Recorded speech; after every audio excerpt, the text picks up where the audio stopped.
Vendetta, Riftbound's fourth set, has just released, and we've had slightly over a week of competition with the new cards in the format.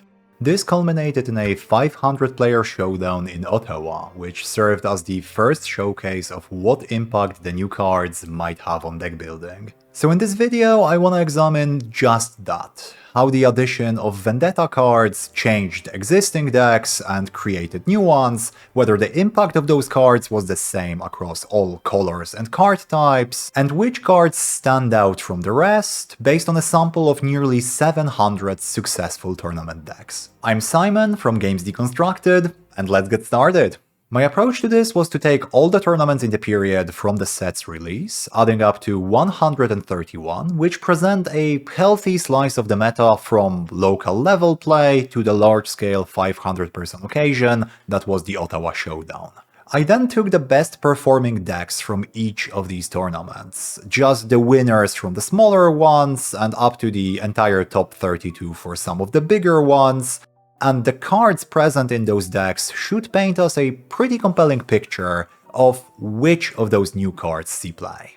And the very first step here is to see if the raw quantity of Vendetta cards in our sample is about what we would expect. Each set adds a specific amount of cards to the pool. Origins contributed 251 main deck options, while Spiritforged and Unleashed added 192 and 194 respectively. Vendetta is the smallest of the lot, with 149. I'm only counting main deckable cards here, not Legends or Battlefields, because they don't compete for main deck slots.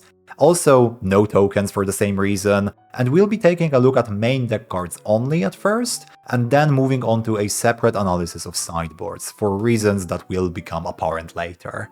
I'm also only interested in new card designs, not reprints of Kai'Sa with a slightly more impressive skin. I assume the text on the cards to be what's driving the meta shifts that we might see, so for cards that have an older printing, I will be assuming them to be part of that older set. So for the aforementioned Kai'Sa Survivor, she is an Origins card to me.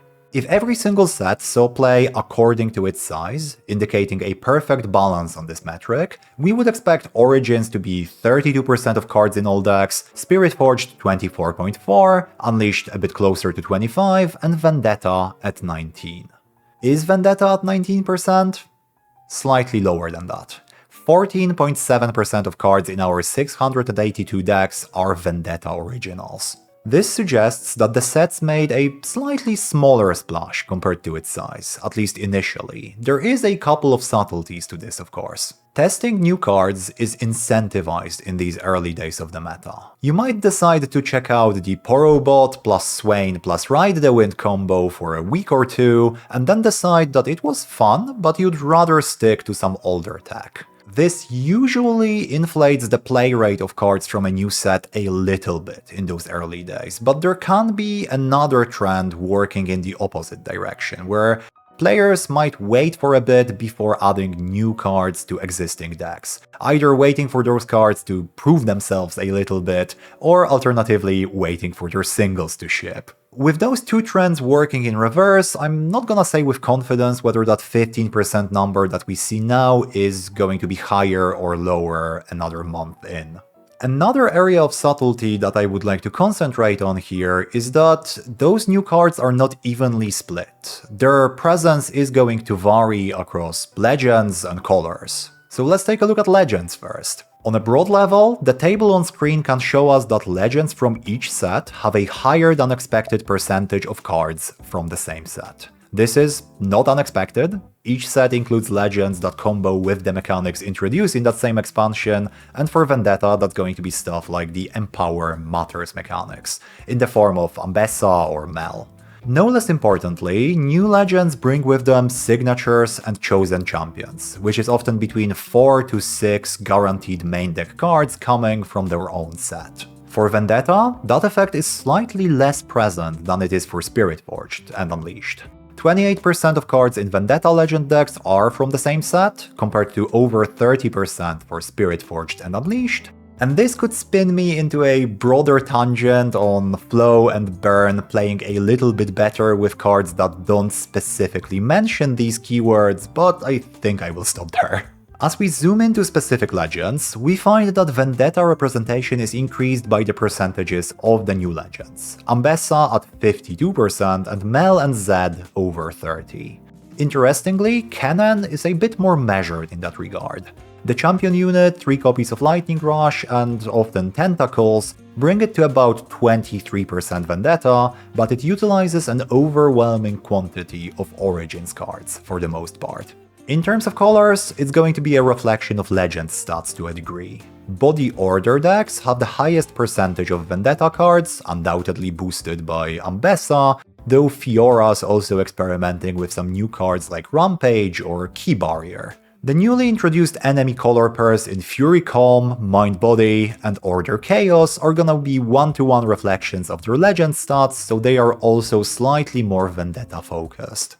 Outside of Vendetta Legends, the limited sample makes it a bit tough to make solid predictions, but Fiora and Kha'Zix are showing some amount of Vendetta cards being tested.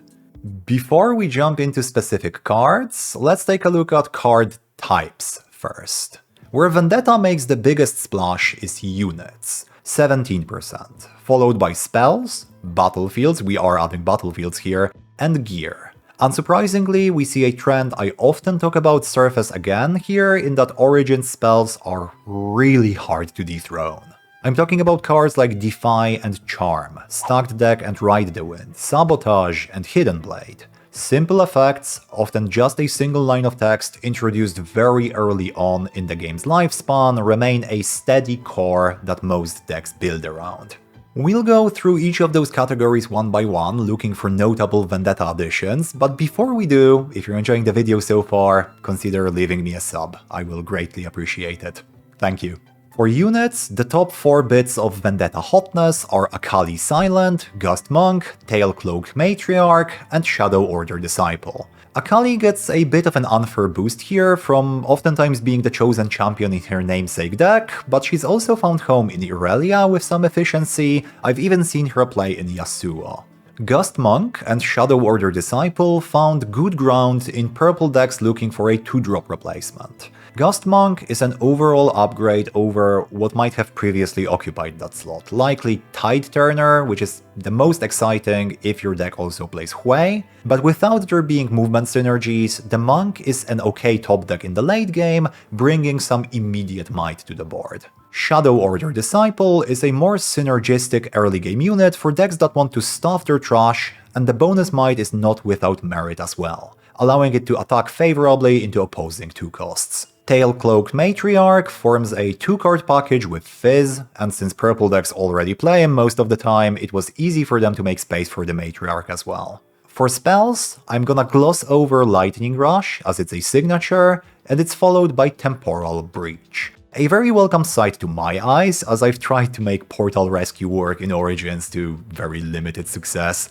This one has a variety of uses. You can replay Elders in Jace Aurora, blink Bryn Hears on your opponent's turn, or combo with Rockfall Path for a surprise bit of hard removal. That's followed by Up From the Deep and Rampage. And since the last one is a side grade to an already existing card in Challenge, we can compare which of the two sees more play. And 42% more decks play the new one, with 48% more copies played in total in our sample, which suggests that while Rampage is not a strict replacement, it is the more popular option for decks that don't want to play the full 6. Because of course there are decks that play both of them, but Rampage is usually going to be the more popular one.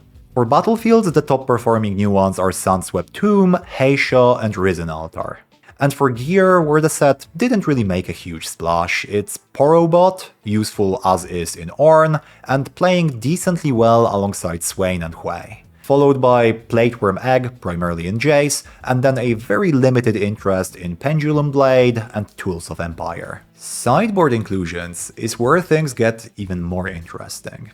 Looking at our overall split by set, we see that the stranglehold Origins has on main decks lessens a little bit when it comes to sideboards, and Vendetta is actually the second most popular set for side deck cards, despite its smaller size.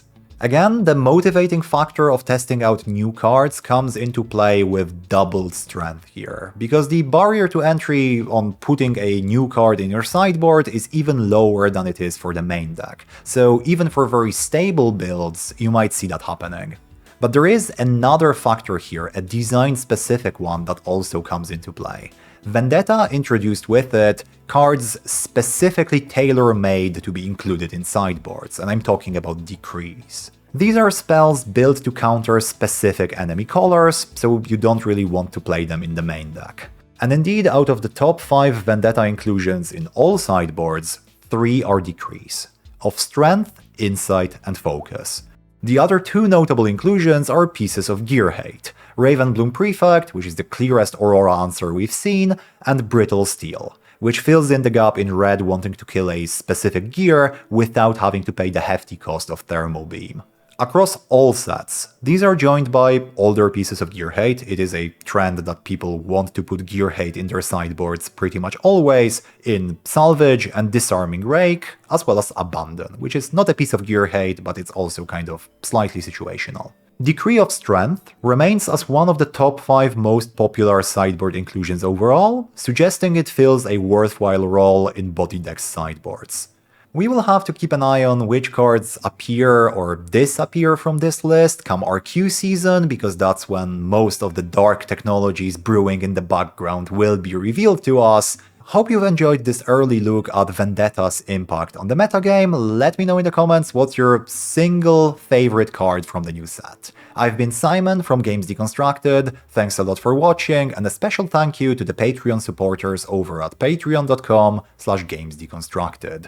Especially Triton113, Andrew Gross, and Jakub Burdun. Thanks a lot for watching, and I hope to see you in the next one.